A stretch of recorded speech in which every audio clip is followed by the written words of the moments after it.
Hello friends, నేను రాజు గారు. ఐబొమ్మ అనే వెబ్సైట్ని కొంతమంది సపోర్ట్ చేస్తున్నారు.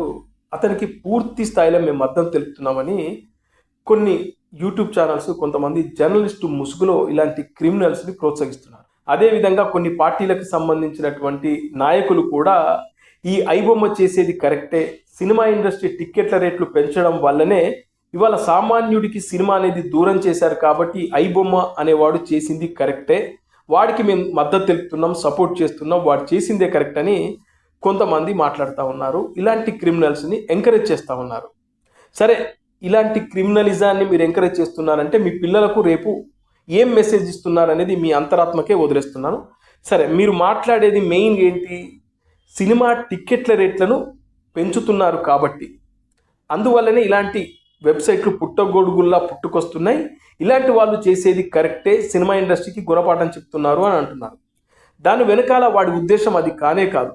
సినిమా టికెట్ల రేట్లు పెంచడం వల్లనే ఐబొమ్మలో లేకుంటే వేరే ఇతరత్ర మూవీ రూల్స్, ఇతరత్ర వెబ్సైట్లు పుట్టుకొచ్చాయని కూడా మీ భ్రమ.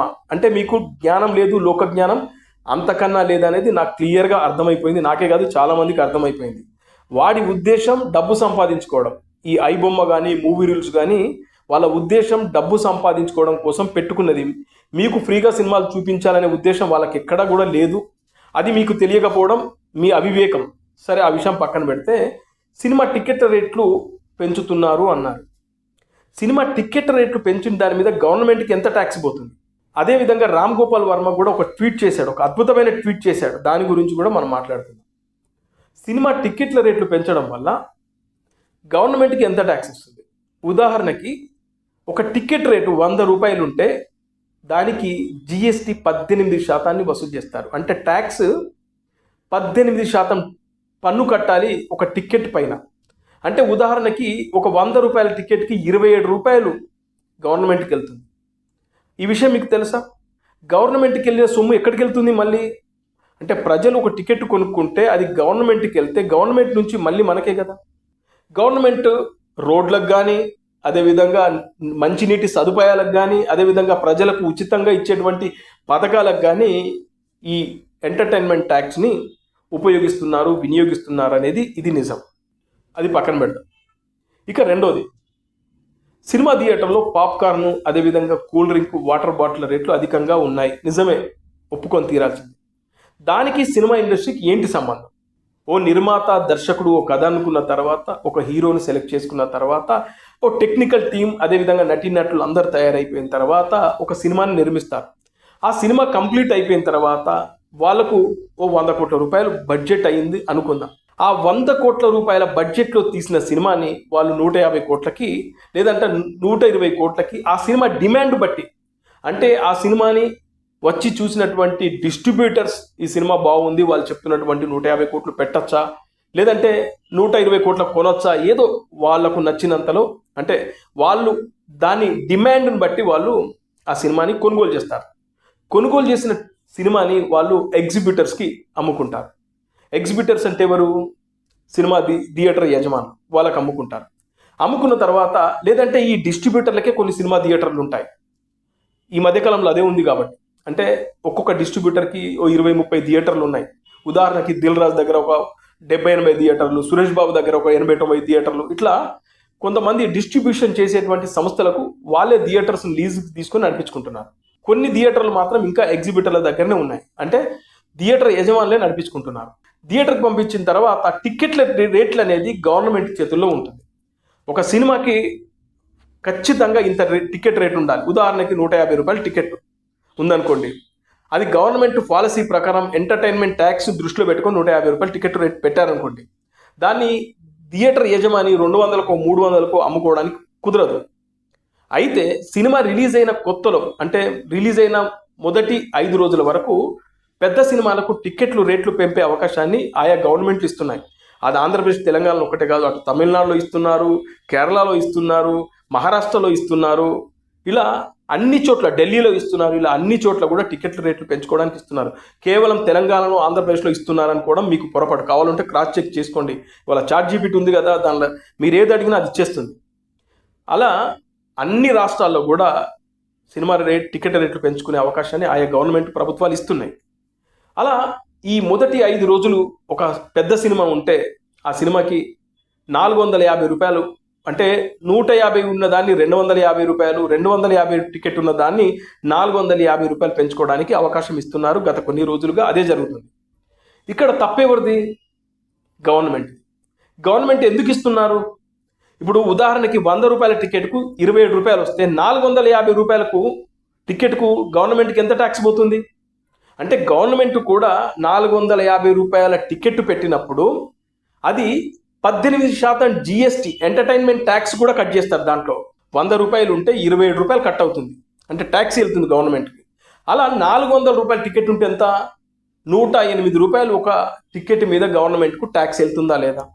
మరి గవర్నమెంట్ ఊరికేనే ఇవ్వట్లేదు, గవర్నమెంట్ కూడా టికెట్ రేట్లు పెంచితే మనకు కూడా, ప్రభుత్వానికి కూడా ఈ ఎంటర్టైన్మెంట్ ట్యాక్స్ ద్వారా మనకు ఎక్కువగా వస్తుందనే ఉద్దేశంతో వాళ్ళు కూడా టికెట్ రేట్లు పెంచుకోవడానికి అవకాశం ఇస్తున్నారు.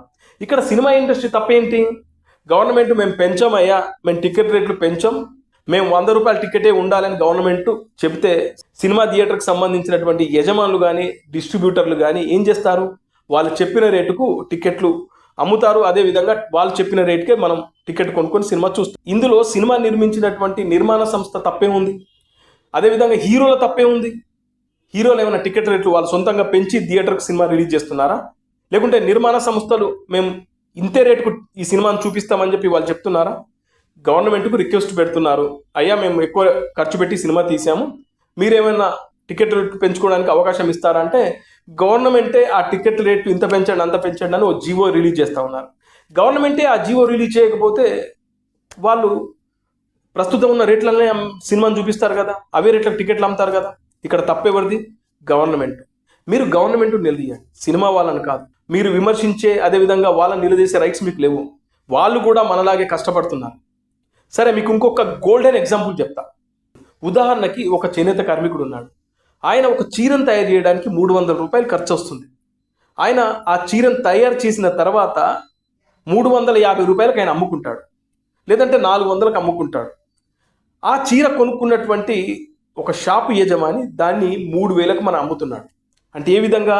పెద్ద షాపింగ్ మాల్ కాబట్టి ఆ షాపింగ్ మాల్లో పనిచేసేటువంటి వర్కర్లు, అదేవిధంగా మెయింటెనెన్స్, అదేవిధంగా ఏసీ, కరెంటు బిల్లులు వగేరా వగేరా, గవర్నమెంట్కు ట్యాక్స్, ఇవన్నిటిని దృష్టిలో పెట్టుకొని 3000కు అమ్ముకుంటున్నాడు.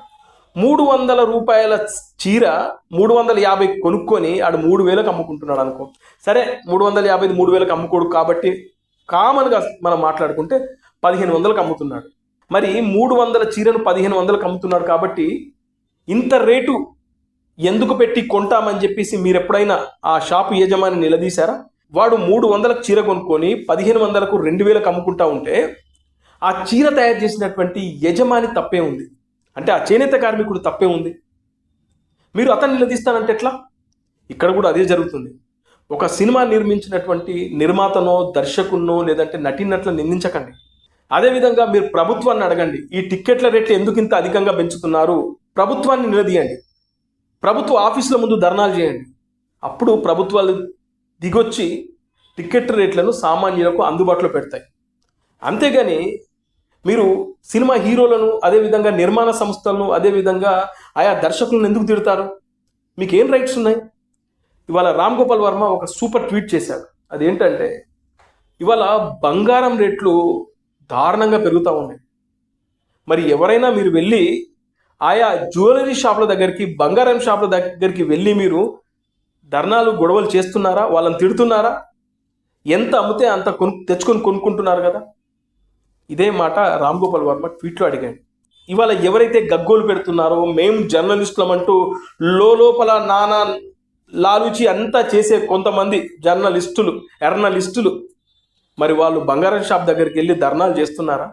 ఎందుకు ఇంత రేట్లు పెంచుతున్నారని అడుగుతున్నారా? అడగరు. అట్లాగే ఒక ఆయిల్ ప్యాకెట్, ఒక కంపెనీ, ఎనీ బ్రాండ్ ఇవాళ 150 180 రూపాయలకు అమ్ముతున్నారు. ఎవరైనా వెళ్ళి అడిగారా ఈ ఆయిల్ ప్యాకెట్ను 180 200కు పెట్టి అమ్ముతున్నారని?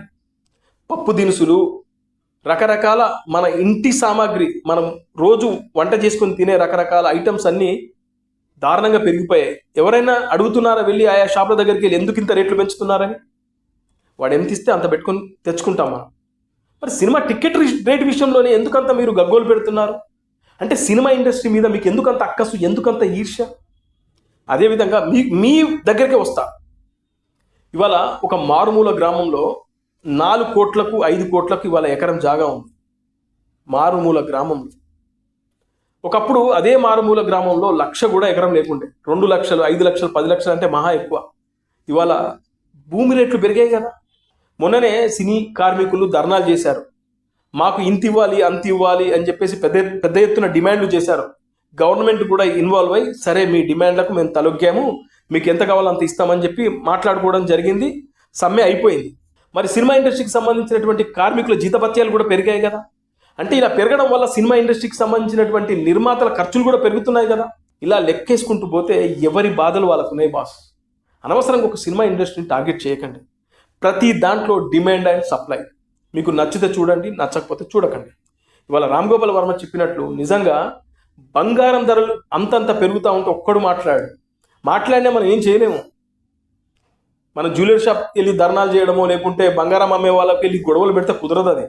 అయితే ఇక్కడ పాప్కార్న్ అమ్మేది కానీ, కూల్ డ్రింక్స్లు, వాటర్ బాటిల్ అమ్మేది కానీ అది ఆయా గవర్నమెంట్ చేతుల్లో ఉంటుంది. గవర్నమెంట్ స్ట్రిక్ట్గా సినిమా థియేటర్లలో కానీ, మల్టీప్లెక్స్ థియేటర్లో కానీ 20 రూపాయలకు మించి వాటర్ బాటిల్ అమ్మకూడదు. అలా అమ్మితే ఆ థియేటర్కి సంబంధించినటువంటి పర్మిషన్ని క్యాన్సిల్ చేస్తాం, రద్దు చేస్తామని చెప్పి ఒక వార్నింగ్ ఒకటి గవర్నమెంట్ నుంచి రావాలి. మరి గవర్నమెంట్ ఆ పని చేస్తుందా? గవర్నమెంట్కి తెలియదా పాప్కార్న్ రేట్ ఎంత ఉందో, వాటర్ బాటిల్ ఎంత ఉందో? ఉదాహరణకి మీకు చెప్తాను.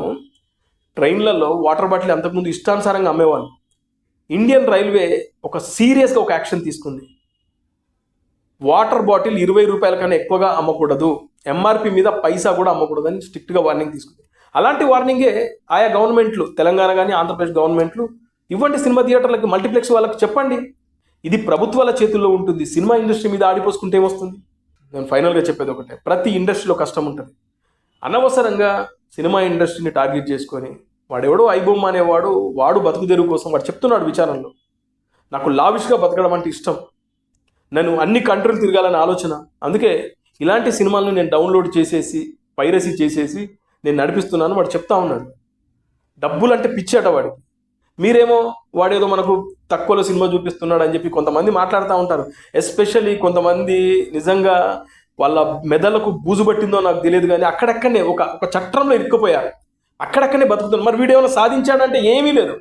వాడికి ఎంతసేపు ఎదుగుతున్నోని తిట్టడమో, వాడి మీద ఆడిపోసుకోవడమో, వాడి మీద ఈర్ష్య కుళ్ళుతో రగిలిపోతారు తప్పితే మనం కూడా ఎందుకు మెగాస్టార్లం కాలేకపోతున్నాం అని చెప్పేసి వాడికి ఉందా? హార్డ్ వర్క్ చేయి, కష్టపడు. ఇవాళ సినిమా ఇండస్ట్రీ అనేది ఓపెన్ ప్లాట్ఫామ్. ఎవరో లిటిల్ హార్ట్స్ అనే సినిమా ఎవడో పిల్లోడు రీల్ చేసుకునేవాడు ఇవాళ హీరో అయ్యాడు. టాలెంట్ ఉంటే ప్రతి రంగంలో ఎదగచ్చు. ఇక్కడ ఎవరు కూడా కట్టడి చేయలేరండి. దయచేసి మీరు అర్థం చేసుకోండి. కాస్త ఉన్నతంగా ఆలోచించడం మొదలుపెట్టండి. ఫైనల్గా మీ పిల్లలకి ఏం మెసేజ్ ఇద్దామనుకుంటున్నారండి? ఇలాంటి ఐబొమ్మ లాంటి క్రిమినల్స్ను ఎంకరేజ్ చేస్తూ మద్దతు తెలుపుతున్నామంటే మీ పిల్లలు ఏం ఆలోచిస్తారు? ఓహో, మనం కూడా ఇలాంటి హ్యాకులు చేయాలా, ఇలాంటి లంగా పనులు చేయాలా, ఇలాంటి మనం క్రిమినల్ పనులు చేస్తేనే మనం బాగా డబ్బులు వస్తాయి, మా తల్లిదండ్రులు కూడా వీణే మెచ్చుకుంటున్నారు కాబట్టి నేను కూడా ఇలా చేయాలని కొడుకు నేర్పుతున్నారా? దయచేసి కాస్త ఉన్నతంగా ఆలోచించండి.